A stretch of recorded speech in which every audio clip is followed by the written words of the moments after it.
La vérité sur le fait de chercher à plaire à tout le monde. Bonjour et bienvenue dans cette nouvelle vidéo. Aujourd'hui, on parle du fait de plaire. Donc, quelle est notre identité pour plaire ou pas aux gens? Mais d'abord, je vais me présenter. Donc, je suis Audrey Ebenga. Je suis la fondatrice d'Afro Naturo.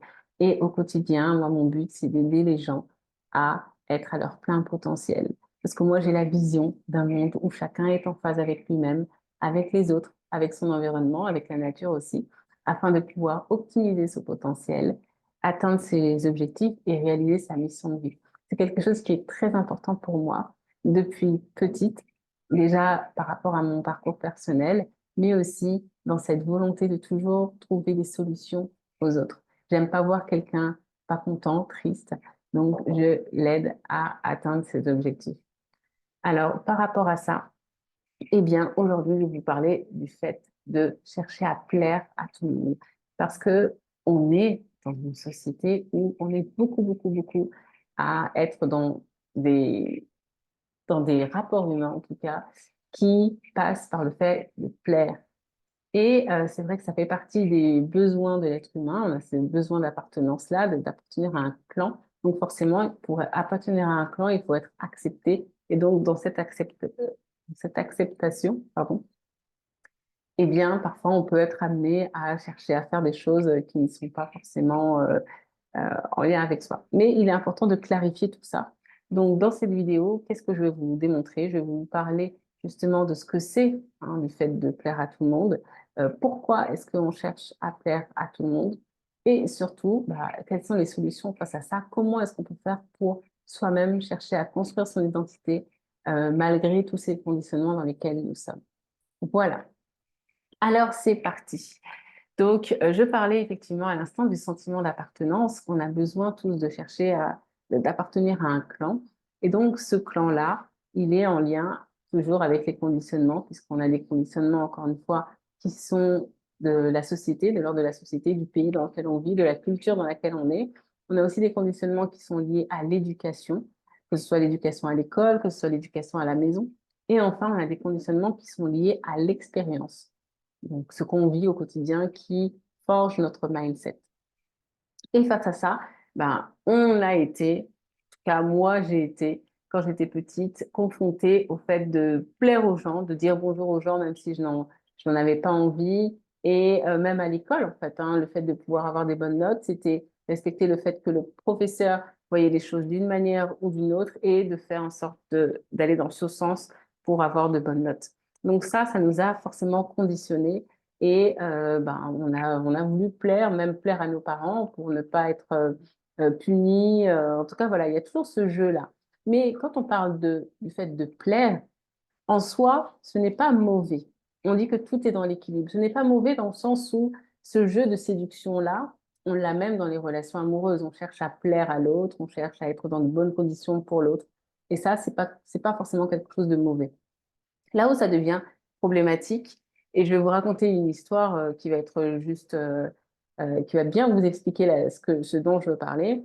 Là où c'est problématique, c'est quand on ne, on n'a plus forcément de conscience dans ce qu'on fait. Alors, je ne dis pas qu'effectivement, tout le monde a conscience du fait qu'on est en train de plaire à tout le monde tout le temps, mais quand ça n'a plus de science, pardon, de sens en tout cas, eh bien là, c'est problématique. Donc l'histoire, en fait, c'est une histoire que j'ai vécue il n'y a pas longtemps. Et c'est même à partir de cette histoire qu'on m'a demandé du contenu par rapport à cette situation.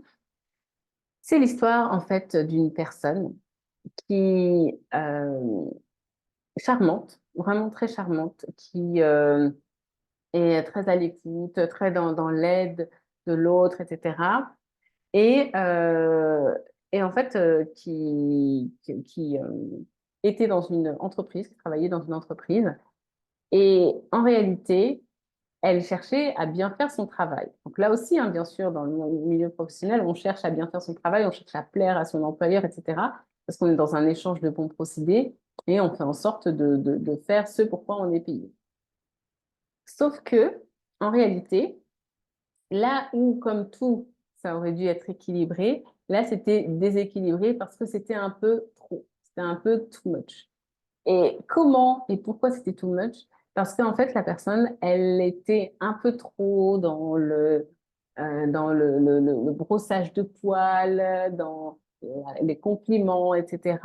Un petit peu trop gentille, un peu trop gentille avec tout le monde, à chercher à être bien vue de tout le monde, à chercher à avoir vraiment la sympathie de tout le monde. Euh, le problème, c'est qu'en fait, on ne savait plus à qui on avait affaire. On ne savait plus si vraiment c'était quelque chose qui était spontané, si c'était intégré par la personne, puisque je dis bien qu'il y a des choses qui sont de l'ordre du conditionnement, mais après, on intègre ces conditionnements jusqu'à ce qu'ils deviennent une part de notre identité. Là, on avait l'impression de voir une personne qui jouait un rôle. Elle était en train de plaire à tout le monde et elle plaisait à tout le monde, ça marchait bien. Sauf qu'en réalité, son employeur, qui est quelqu'un qui est très sensible, eh bien, s'est rendu compte de ça et avait du mal avec cette personne-là parce qu'en fait, lui, ce qu'il voulait, c'était pas qu'on cherche à lui plaire. On voulait voir qui était cette personne. En tout cas, l'employeur connaissait le potentiel de cette personne-là et elle lui faisait confiance quant au fait de pouvoir atteindre la mission qui lui était confiée de par leur contrat. Sauf qu'en réalité, on avait une personne qui n'atteignait pas sa mission, mais qui passait son temps à chercher à plaire à tout le monde. Et c'est là que ça posait problème. Voilà, elle ne mettait pas l'importance sur le moment présent, elle mettait l'importance sur le cadre, plus que le fond. Et c'est là, en fait, que vient la différence. C'est-à-dire que qui peut le plus peut le moins, d'une part, et de deux, on veut voir notre personnalité. Et c'est là, justement, en fait, le point qui est important. En fait, cette histoire-là, elle est très courante. Et elle renvoie au fait que, en numéro un, la première des personnes à qui on doit plaire, c'est soi-même. On doit chercher à se plaire soi-même, à être au clair avec qui on est, à pouvoir s'affirmer, à pouvoir s'assumer, à pouvoir être fier de qui on est, pour que, peu importe qui on va rencontrer, certes, on aura toujours ce conditionnement-là qui va faire qu'on va chercher à se calibrer avec l'autre pour entrer en contact avec l'autre. Rappelez-vous que je parlais à l'instant de cette relation comme dans une relation amoureuse où on cherche vraiment à trouver le feeling, l'harmonie avec l'autre personne. Mais la personnalité, elle est quand même dominante. Dominante dans le sens où elle se voit. On voit une personne avec sa personnalité. Et c'est cette personne-là qui rentre dans ce conditionnement, mais sans oublier qui elle est. Et au final, cette personne-là, dont je parlais dans l'histoire, à force de trop vouloir plaire, eh bien, elle a déplaît. Et elle a eu en fait l'inverse de ce qu'elle voulait. Et c'est pour ça que c'est pas forcément une histoire qui est inspirante, parce que ça nous pousse vraiment à rester qui on est. Parce que qu'est-ce qui se passe? On ne peut pas choisir les gens qui vont nous apprécier. En revanche, si déjà nous, on s'apprécie, ça fait qu'on va travailler sur notre estime de soi, le fait que personne ne va pouvoir venir nous remettre en cause qui on est, faire en sorte qu'on va baisser en estime de soi, qu'on va être sensible aux réactions des autres.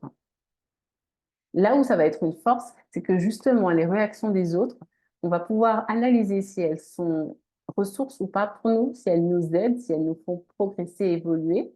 Donc, en ce cas, on peut les écouter, on peut les prendre en compte. Et c'est surtout que, ben, on n'est pas coupable de la manière dont les gens en face de nous réagissent, mais on est responsable de la manière dont nous, on réagit à ce qu'ils nous font et de qui on est.